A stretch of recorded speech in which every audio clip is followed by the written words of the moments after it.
Hello mga kasari, magandang umaga po sa inyong lahat.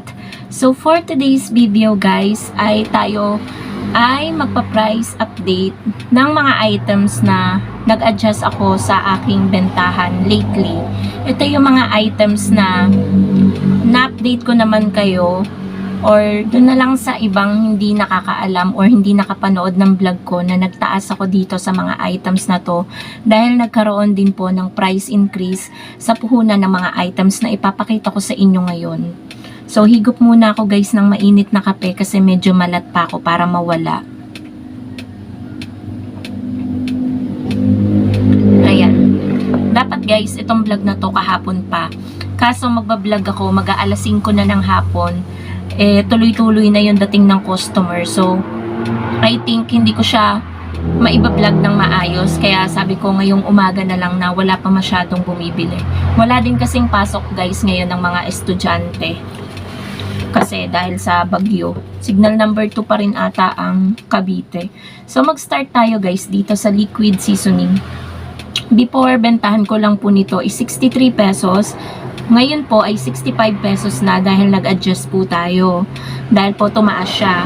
Pumatak na po kasi yung puhunan niya na nasa 58.29.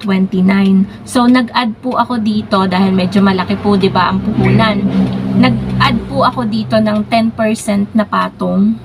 So, pumatak po na nasa 64.119. So, ni-round off ko na lang po, 65 pesos na lang po siya.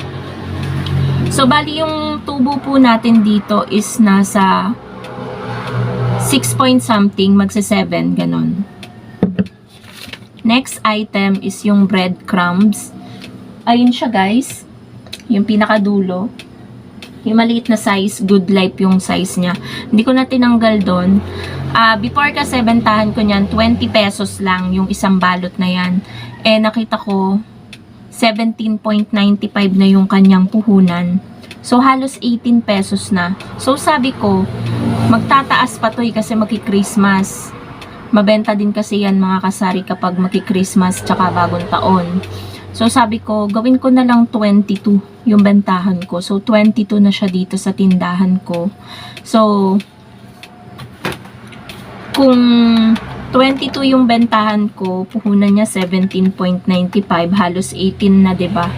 So meron akong tubo na 4.05, 4 pesos. So kapag nagtaas 'yan, hindi na ako magbabago ng aking presyohan. So kung ano yung itinaas niya, pero wag lang aabot guys ng nasa 20 kasi magkano na lang yung tutubuin natin, 'di ba? So next item is itong gatas. Expect nyo mga kasari na hindi pa yan yung pinaka-presyo niyan at puhunan kasi ang gatas nagtataas yan lalo na kapag malapit ang Pasko, malapit na dumating ang Pasko at bagong taon. So hindi pa yan yung pinaka-fix na presyo niya. So cowbell, before ang bentahan ko lang po nito is 48. Old stock na yon, nabenta na. Nung namili ulit ako sabi ko, nagmahal pala siya. Kasi guys kapag slow moving item, hindi na ako nagdadagdag unless maubos, tsaka ako namimili agad. So, bumili ako nitong cowbell. Ang puhunan na pala ng cowbell ay 45.25. So, sabi ko, kung 48 pa din yung bentahan ko, minus 45.25, 2.75 na lang yung tubo ko dito sa gatas na ito. Kaya ang ginawa ko guys, nag-additional plus 2 ako, ano na siya, 50 pesos na yung bentahan ko. I-less natin yung puhunan na para makita natin kung magkano lang yung patong natin. 45.25. So, 4.75 po yung tubo po natin dito sa cowbell. Pag kasi guys, mga gatas na ganito, plus 5 ako dito. Pero, ayun nga po, gaya nga po ng 4.75, hindi pa po siya umabot kasi sinakto ko po na 50 pesos. So, next item is itong Alaska Evap na malaki.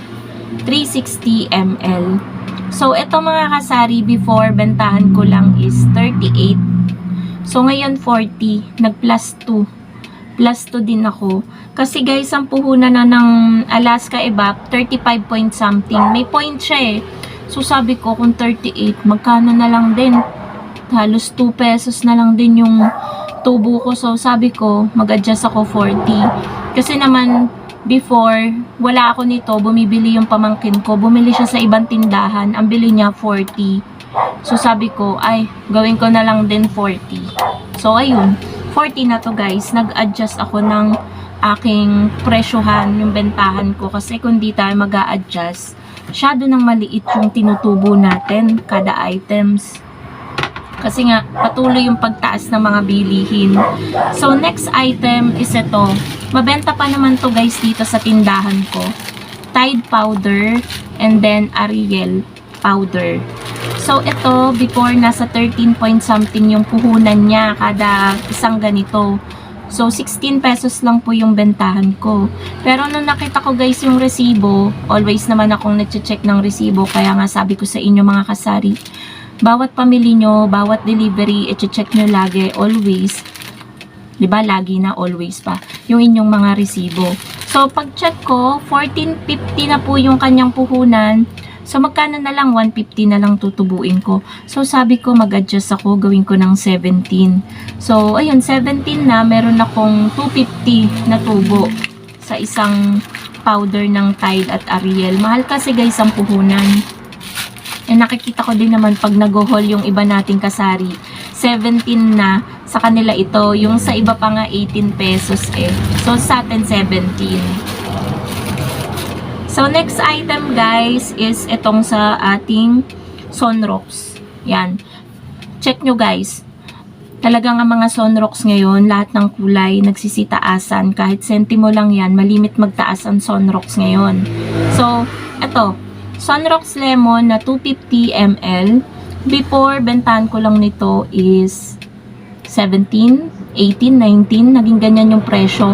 Kaso yung puhunan nito mga kasari, nasa 17 point something siya. So sabi ko, 19 kasi ang bentahan ko nito. Sabi ko, masyadong maliit na yung patong ko, yung tubo ko. Kaya ginawa ko na guys, bentahan ko nito is 20 pesos. To. Magkaiba yung presyo ng may mga kulay sa original, hindi sila magkakapresyo. So, 20 pesos ito. Yung original na 250 ml, 18 lang ang bentahan ko nun. So, ito 20. Tapos, next guys, ito.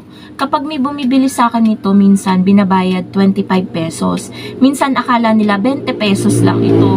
So, sabi ko, wala pa po yan sa puhunan. Kasi guys, ang puhunan nito ngayon is 26.50. Kaya guys, ang bentahan ko na nitong Color Safe na 225 ml ay 30 pesos. So, meron akong 350. So, nung nakaraan nga guys, may bumibili nito. Akala 25 pesos. Sabi ko, wala pa sa puhunan. Kaya guys, pagbalik, kinuha ko yung kulang dito. Kasi, 'di ba, wala pa sa puhunan. Parang ibinigay lang natin yung item. Kaya, mga kasari, kailangan natin yung i-explain sa customer. Kasi kung hindi, isipin nila, tayo ay gahaman sa pagpepresyo. Pero hindi talaga nila alam kasi hindi sila nag-grocery kung gaano nakamahal ang mga bilihin. So, ayan, 30 pesos na sa akin ito. And, ayun guys, yun lang yung mga items na nag-ano ko, pero meron pa pala ito. Yan, munti ko na makalimutan ang mantika. Ito guys, itong mantika is 335 na ang kuha ko, ang isang dosena. Grabe magtaas guys ang mantika ngayon. So, akala ko, ako lang yung mahal ng magbenta ng mantika. Dito pala yung mga kalapit kong tindahan, 35 na sa kanila. Dahil guys, bakit ko nalaman? Maaga kasi ako nagsara last night, no, isang araw. Eh, kailangan ni mother, bumili siya sa kabilang tindahan. Hindi daw siya nakabili dahil kulang yung pera niya, 35 pesos na daw pala ang mantika. So, ayun, siguro dala niya 32. Eh, hindi niya alam, nagtaas na din ako, 34 na sa akin. Kasi kung ita 35 ko, paano na lang yung pag may bibili ng kalahati, di ba?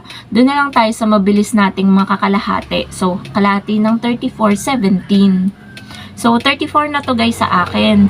Kasi guys, ang puhunan ng mantika, 335 divided by 12, 27.91. So, round up natin, ano na siya, 28. Tapos, less natin yung 34, 6 pesos na lang po yung tubo po natin sa isang bote ng mantika. Grabe po guys, magtaas ang mantika. Ginto ang mantika ngayon. Buti na lang ang asukal hindi nagtataas. So, yan po mga kasari yung mga items na nag-adjust ako sa aking bentahan dito sa aking tindahan dahil nag-price increase din po sila yung puhunan nila. So, sana guys ay nagustuhan nyo yung vlog ko for today. Napakaaga kong nag-vlog ngayon guys. Anong oras pa lang? 6:41 AM pa lang. Pero, ayun, at least 'di ba nakaraos tayo sa pagbablog na wala masyadong bumibili. As in walang bumili sa panahong nag-vlog tayo ng 10 minutes. So, yun guys, may mga ilang items pa dito na nagtaas tulad sa Magic Sarap. Alam nyo naman, nag-trending yung Magic Sarap. 6 pesos na ang Magic Sarap. Huwag na po kayo magbebenta ng 5 pesos. So, madaming nag-a-adjust sa presyuhan. So, tayo nag-a-adjust din kasi mataas din yung kuha natin. So, ganun lang naman tayo bilang isang tindera. Huwag lang tayo masyadong overpricing para yung mga paninda natin, mabilis nating mapapaalis sa ating at magkakaroon tayo ng malaking benta. Yung bang marorolling natin ng maayos, hindi may stock sa atin yung ating mga paninda dahil hindi nga tayo overpricing. So, yun lang mga kasari. Thank you so much for watching and happy selling po sa inyong lahat. Bye guys!